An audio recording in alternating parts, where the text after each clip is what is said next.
नमस्कार, चमकता भारत न्यूज में आपका स्वागत है। मैं हूं पल्लवी। आइए नजर डालते हैं दिन भर की तमाम छोटी बड़ी खास खबरों पर। देश भर में लोकसभा चुनाव 2024 को लेकर चुनाव आयोग ने अधिसूचना जारी कर दी है।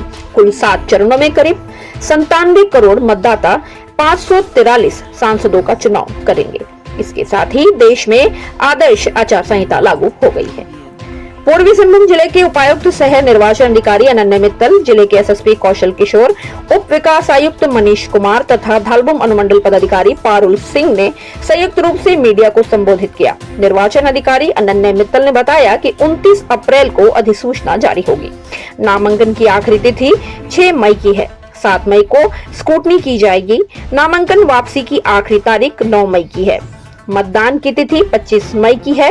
उन्होंने कहा कि जिले में कुल 1887 मतदान केंद्र होंगे। जिले में कुल 18,41,646 मतदाता हैं, जिनमें पुरुष वोटरों की संख्या 9,24,246 है। वहीं महिला वोटरों की संख्या 9,17,272 है। वहीं जिले में कुल 128 ट्रांसजेंडर वोटर्स भी हैं, जो अपने मतदान का प्रयोग करेंगे। जिले में कुल 15,677 दिव्यांग वोटर भी हैं। वहीं 100 से 120 आयु वर्ग के 66 वोटर्स हैं। साथ ही 120 वर्ष आयु को पार करने वाली एक महिला वोटर भी इनमें शामिल है।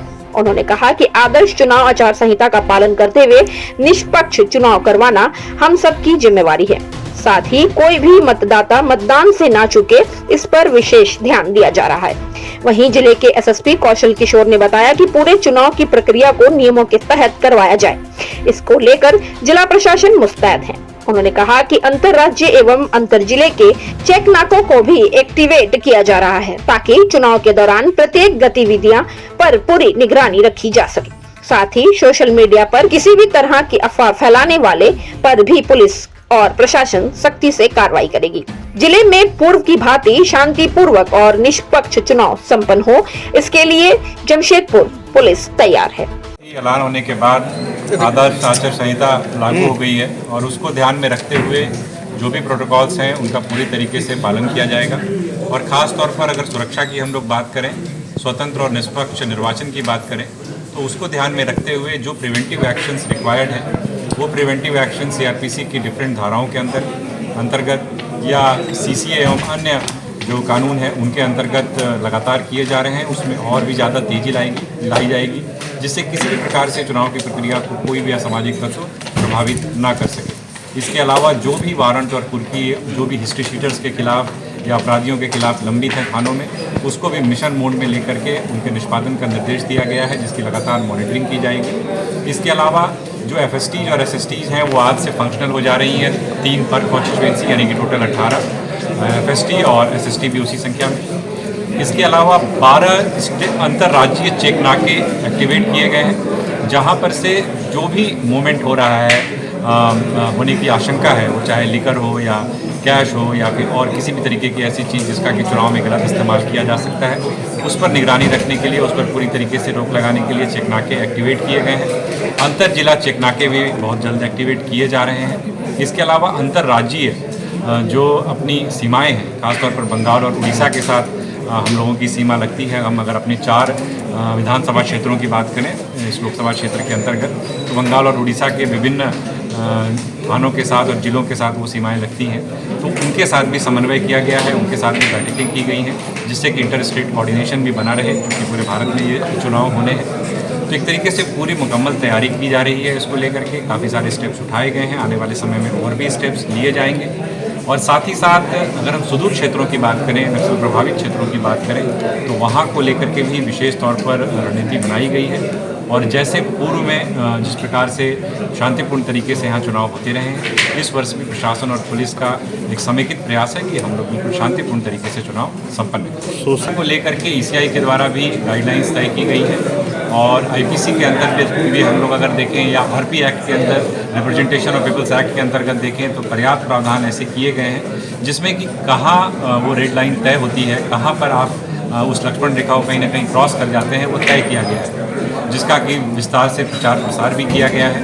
और इस पर पूरी निगरानी रखी जाएगी। प्रशासन के स्तर से भी और पुलिस के स्तर से भी सोशल मीडिया सेल का गठन किया गया है, जो लगातार इन चीज़ों की निगरानी करेगी और सुओ मोटो कॉग्निजेंस भी इस बात पे लिया जाएगा और अगर कोई शिकायत हम लोगों के पास आती है सी विजिल या किसी भी अन्य माध्यम से तो उस पर त्वरित कार्रवाई की जाएगी। व्हाट्सएप हो, ट्विटर हो या बहुत सारे बतेरे इस प्रकार के सोशल मीडिया प्लेटफॉर्म्स अवेलेबल हैं। अगर उसका, जैसा मैंने कहा कि जो कानून संगत नहीं है, कहीं ना कहीं उसका कोई वायलेट करता है तो उसके विरुद्ध कानूनी कार्रवाई की जाएगी। इसमें चुनाव कराने की बात होती है तो खास तौर पर देखा जाए तो अभी अगले 1 महीने में देखें तो कुछ महत्वपूर्ण पर्व त्यौहार भी हैं, तो उसको ध्यान में रखते हुए प्रशासन और पुलिस पूरी तरीके से सचेत है और यही कारण है कि मैंने बताया कि प्रिवेंटिव एक्शंस लगातार लिए जा रहे हैं, लगातार गश्त बढ़ाई जाएगी और जो भी इस प्रकार के तत्व हैं जो कहीं ना कहीं विधि व्यवस्था को चुनौती देते रहे हैं उनके विरुद्ध कठोरतम कार्रवाई लागू कर लिया गया है। इसमें सी विजिल ऐप आज से ही चालू हो जाएगी। FST टीम और SST टीम सभी जगहों पर अपना कार्य करना शुरू कर देगी। हमारी एक राउंड ऑफ ट्रेनिंग सभी पोलिंग पर्सनल की हो गई है। पोलिंग पर्सनल की जितनी भी हमारे यहाँ पर रिक्वायरमेंट है उससे ज़्यादा हमारे पास अवेलेबल है, उनको ट्रेन किया जा रहा है और उनकी फर्दर ट्रेनिंग और भी कराई जाएगी। साथ ही साथ हमारे सभी जो रोल अपडेशन है वो किया जा चुका है। उसमें हमारे पास अब फॉर्म 7 और फॉर्म 8 की प्रक्रिया को बंद करते हुए फॉर्म 6 की प्रक्रिया अभी भी जारी रहेगी, तो कोई भी नए वोटर हैं वो अभी भी एनरोल किए जा सकते हैं। साथ ही हमारे यहाँ पर वेरियस निर्वाचन के लिए कोषांग जो है वो एक्टिव किए जा चुके हैं। उन सभी में वरीय पदाधिकारी, प्रभारी पदाधिकारी एक्टिव रहेंगे। सभी के लिए सहायक प्रभारी भी हैं जो कि उस सभी कोषांगों में अपना कार्य देखेंगे। इसके साथ साथ ADM law and order MCC कोषांग के वरीय रहेंगे और दोनों SDMs जो हैं वो प्रभारी रहेंगे। इससे रिलेटेड, इलेक्शन से रिलेटेड सभी प्रक्रिया जो है वो पूर्ण की जा रही है। अब 72 आवर्स की SOP कार्य करेगी, जिसके तहत हम लोग एक एक कोषांग को एक्टिव करेंगे। MCMC टीम जो हमारी मीडिया मॉनिटरिंग के लिए है उसको हम लोग एक्टिव करेंगे और उसके लिए हमारी जो कमेटी बनाई जाती है उसमें जिला जनसंपर्क पदाधिकारी जो है वो सदस्य सचिव रहेंगे। सर अभी हमें फेस्टिवल्स के लिए जो भी गाइडलाइन हमें CO झारखंड सर के द्वारा उपलब्ध कराए जाएंगे, इलेक्शन कमीशन के द्वारा उपलब्ध कराए जाएंगे, उसके हिसाब से हम उसको कार्य करेंगे। सर कितने बूथ हैं? 1887 बूथ हैं और कुल 1134 हमारे पास बिल्डिंग्स हैं। उसके साथ साथ हमारे पास जितने मतदाता हैं उनकी संख्या जो है 18,41,646 कुल हमारे पास मतदाता है।